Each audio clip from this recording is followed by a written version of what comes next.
Well, I feel like I have a very, very close relationship with Tillerson, and I'm thankful that someone of his stature would be willing to serve as our Secretary of State at this time. I view him as a patriot. I view him as someone who cares deeply about the future of our country and its national security and foreign policy interest. Came from another world, obviously, but I very much enjoy working with him.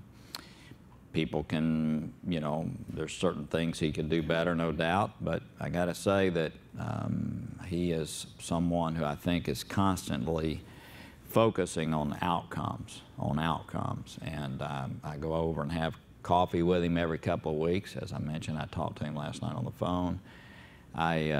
I'm glad that he's there.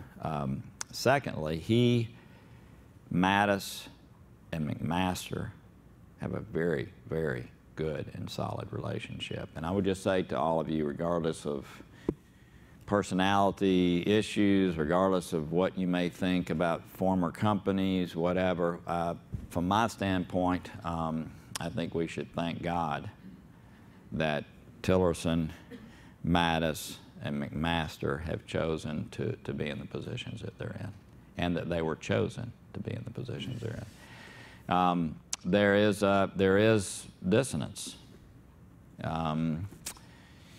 These three are focused on you know, longer-term outcomes. They're trying to put pieces in place to get there. Tillerson and Mattis never come to the White House with a proposal that they haven't agreed to in advance. God, how nice is that? Okay. However, the president is more of a personality-based individual.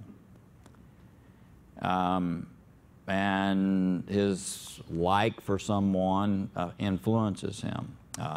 Secondarily, as I understand it, there's a chalkboard in Bannon's office that lays out all the campaign promises that were made, which were many, and they're checking those off. And so sometimes those campaign promises that were made at a rally in Tampa conflict with an outcome over here, right? And so that's where some of the dissonance is taking place today.